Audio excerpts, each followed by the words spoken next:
Perhaps this is hearsay, but this evidence that has been given here.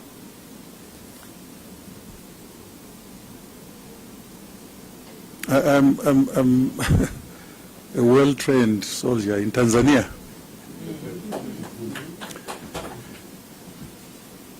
When you shoot from whatever position, but you see a cartridge on the second floor or third floor of the bullet you have fired, what does that mean? I feel, that's a personal view, and there's a well-informed, I think, view. It's not a misplaced view, it's a properly placed view. I think there were snipers that were planted around Harare on some buildings.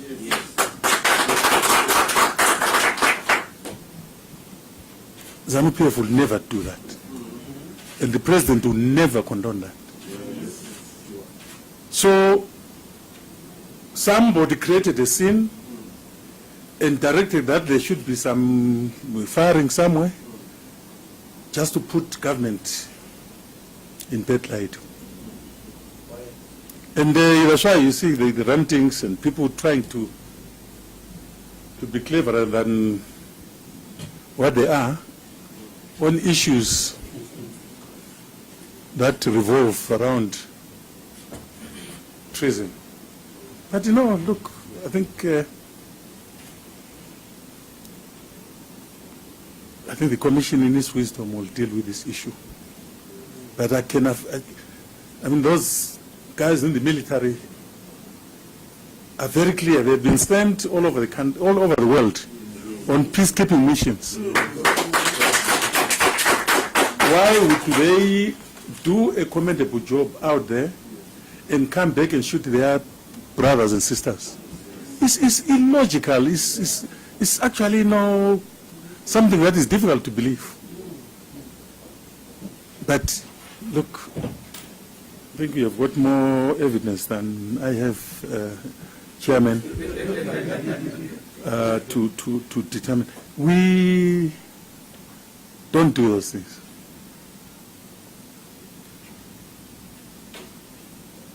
Find a cartridge on because it can be within perhaps 2 meters radius of where the bullet was fired. Not upstairs.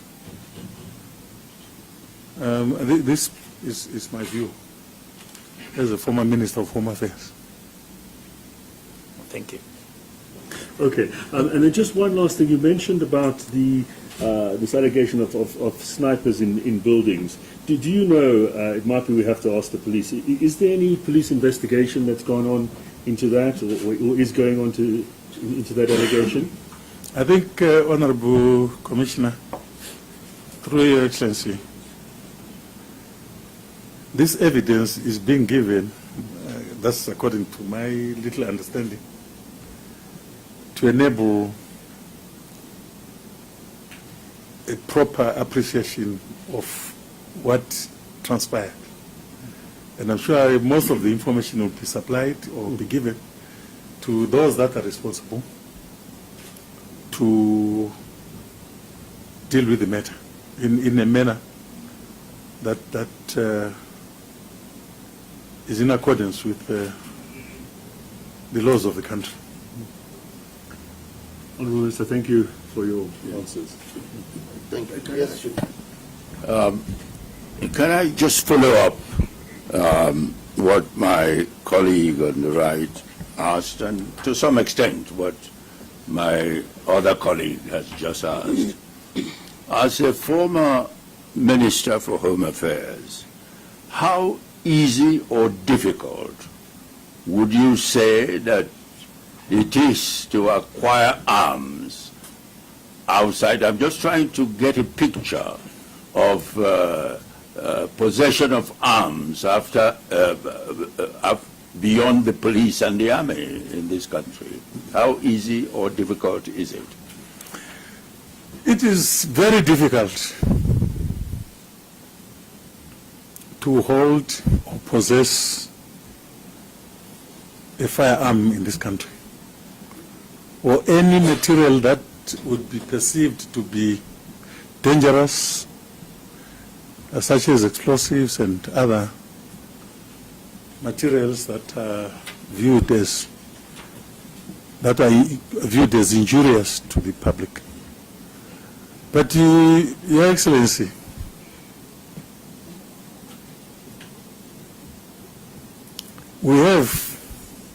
it's possible, I don't say it's possible that we have got elements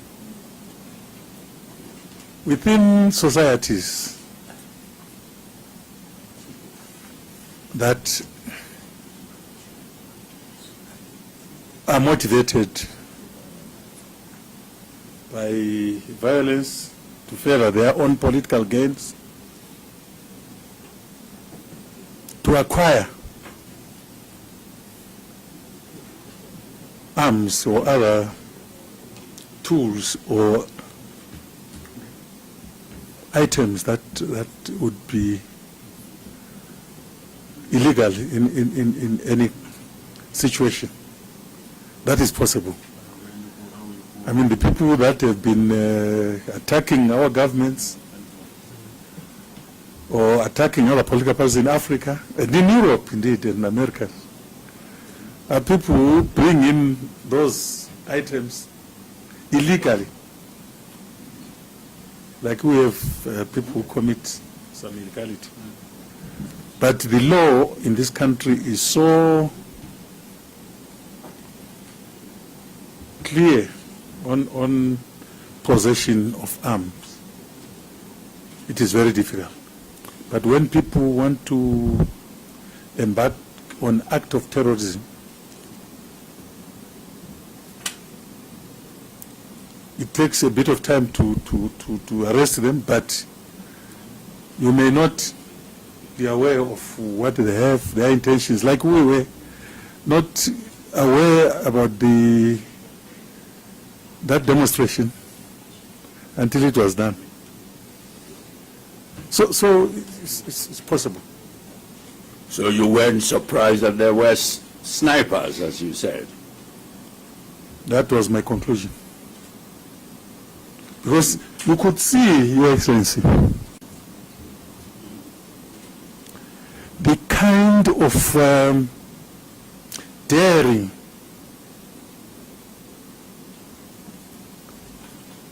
by some leaders of the opposition, telling rallies of thousands of people that if I don't win, you won't enjoy your victory. I mean, what will you be? Yeah,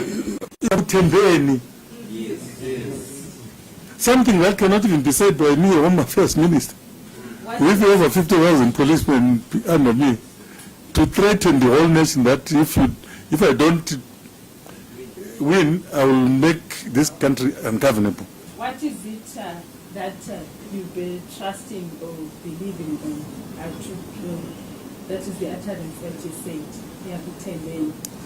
But you know, again, there is a saying, African saying, that if you see a disabled person threatening to beat you, he or she is stepping on something. So, Your Excellencies, we are disappointed. In fact, the country government is really very, very disappointed and embarrassed by this action. Hence, the appointment of this very esteemed commission of inquiry. Because it is unlike of Zimbabwe to experience that. And you can see some people are bragging about it because it achieved what they wanted it to achieve. Look, I'm not a prophet, but there's something fishy. Thank you. Any other? Are you saying that these, the account you are giving of snipers would be targeting ordinary people? That from the theory that you are putting across, that it would not. Have we had a situation where members of the security forces here, the police or the army, have been attacked by ordinary Zimbabweans? Really, like shot at by ordinary Zimbabweans? Your Excellency, Chair, and the Honorable Commissioner, Professor Maduko,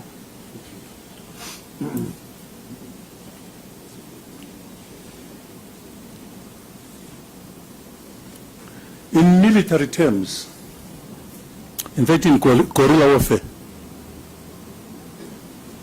if one to hit the status quo, you must target civilians.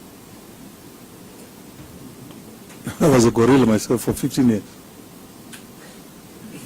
You make the country ungovernable.